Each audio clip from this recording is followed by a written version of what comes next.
एक घर में एक औरत देखती है कि उसका पति बेजान से सोफे पर बैठा है। वह अपने पति को आवाज लगाती है, लेकिन वह जवाब नहीं देता। वह उसका हाथ पकड़ने की कोशिश करती है, लेकिन पाती है कि वह राख का ढेर बन गया है।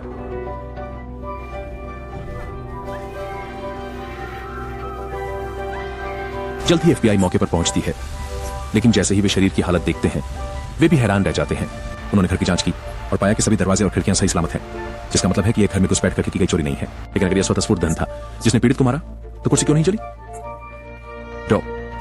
बिशप उत्साहित हो जाते हैं। यह पहली बार है जब वह ऐसे अजीब मामले का सामना कर रहे हैं, इसलिए वह आगे के विश्लेषण के लिए राख को अपनी प्रयोगशाला में ले जाने का निर्णय लेता है। लेकिन जब एजेंट फिलिप राख देखते हैं तो उन्हें कुछ याद आता है। फिलिप एजेंट ओलिवियर से पूछता है, क्या पीड़ित हाल ही में किसी अस्पताल गया था? पता चलता है कि कुछ साल पहले एक स्थानीय अस्पताल में कई ऐसे ही मामले थे और पीड़ितों को भी राख में बदल दिया गया था। उस समय हत्यारा बहुत अजीब था। उसने एफबीआई से एक विशेष रासायनिक सूत्र हल करने में मदद करने के लिए कहा। उसने कहा कि अगर एफबीआई इसे हल कर सके तो वह आत्मसमर्पण कर देगा। हालांकि एफबीआई कभी भी उस फॉर्मूला को हल नहीं कर पाई। फिर हत्यारा गायब हो गया। आज तक वे कुछ उपयोगी खोजने की कोशिश करते हुए अस्पताल जाते हैं। निश्चित रूप से वे पूर्वी यूरोप से एक पुरुष नर्स टॉमस को खोज निकालते हैं। हत्या की रात टॉमस काम पर नहीं आया तो एफबीआई तुरंत टॉमस के अपार्टमेंट जाती है, लेकिन टॉमस पहले ही वहां से जा चुका होता है। जैसे ही वे सोच रहे होते हैं कि टॉमस को कैसे ढूंढे, एक दूसरी हत्या होती है। एक मक्खी एक महिला के चेहरे पर बैठती है और फिर उड़ जाती है। फिर उस महिला का चेहरा पूरी तरह ढह जाता है। एफबीआई जल्दी से मौके पर पहुंचता है, सिर्फ यह देखने के लिए कि महिला का आधा सिर गायब है और उसका पूरा शरीर राख में बदल गया है। बाद में टॉम बिशप भी राख को अपनी प्रयोगशाला में ले जाते हैं। इस बार वह राख पर विकिरण परीक्षण करता है और परिणाम उसे बहुत भ्रमित कर देता है। उसे पता चलता है कि राख में थोड़ा भी विकिरण नहीं है। यह बहुत अजीब है, क्योंकि किसी भी वस्तु में एक निश्चित मात्रा में विकिरण होना चाहिए। यह बस मात्रा की बात है। हत्यारे द्वारा प्रदान किए गए रासायनिक सूत्र को देखते हुए बिशप अचानक महसूस करते हैं कि असली हत्यारा इंसान नहीं हो सकता। एजेंट ओलिवर को अस्पताल की सुरक्षा फुटेज में वाकई कुछ असामान्य मिलता है।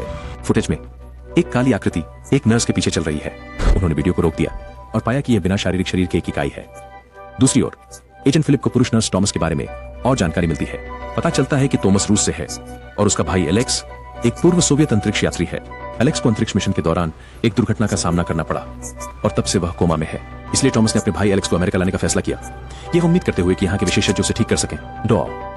बिशप सुरक्षा फुटेज देखने के बाद एक वाजिब स्पष्टीकरण देते हैं। वह मानता है कि एलेक्स के शरीर में तब किसी प्रकार के विदेशी जीव ने परजीवी किया जब वह अंतरिक्ष मिशन पर था। एलेक्स एक होस्ट बन चुका है और वह एलियन जीव अस्थायी रूप से होस्ट से अलग हो सकता है। यह अन्य लोगों के शरीर की प्राकृतिक विकिरण को सोखकर खुद को पोषण देता है। एलेक्स को बचाने के लिए विदेशी जीव को पूरी तरह से एलेक्स के शरीर से हटाना होगा और उस जीव को निकालने की कुंजी यह रासायनिक सूत्र है।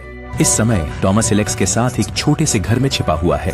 वो जल्दी से एक तार एलेक्स के शरीर से जोड़ता है और कुछ होने का इंतजार करता है। जल्दी ही एक काली आकृति दिखाई देती है और एलेक्स के शरीर से बाहर आने की कोशिश करती है। अंधेरे शख्स को बाहर आने और लोगों को मारने से रोकने के लिए टॉमस तुरंत पावर स्विच चालू कर देता है। एक तेज बिजली का झटका एलेक्स के शरीर पर लगता है। काली आकृति धीरे धीरे गायब हो जाती है और यह एलेक्स के शरीर में लौट जाती है। लेकिन जैसे ही टॉमस आराम करता है, काली आकृति फिर से प्रकट होती है। वो वोल्टेज बढ़ाता है और काली आकृति को फिर से काबू में कर लेता है, लेकिन इस बार यह लगभग एलेक्स को मार देता है। काला आकृति और भी ताकतवर हो रहा है और टॉमस जानता है कि अब बिजली इसे नियंत्रित नहीं कर पाएगी। उसके पास एजेंट फिलिप को मदद के लिए बुलाने के अलावा कोई विकल्प नहीं है। उसे उम्मीद है कि एफबीआई एलेक्स को बचाने का कोई तरीका खोज सकता है।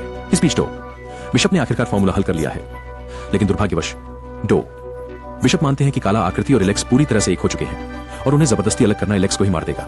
टॉमस को खोजने के लिए फील टॉमस से कहता है कि उन्होंने एलेक्स की मदद करने का एक तरीका खोज लिया है।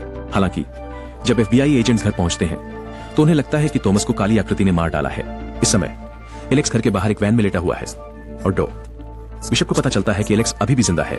हालांकि डॉक्टर को एलेक्स पर कोई विकिरण नहीं मिलती है, जिससे पता चलता है कि काला आकृति एलेक्स के शरीर को अस्थायी रूप से छोड़ चुका है। लेकिन यह कहीं आसपास ही होगा और जब यह वापस आएगा तो उन सभी को मार डालेगा।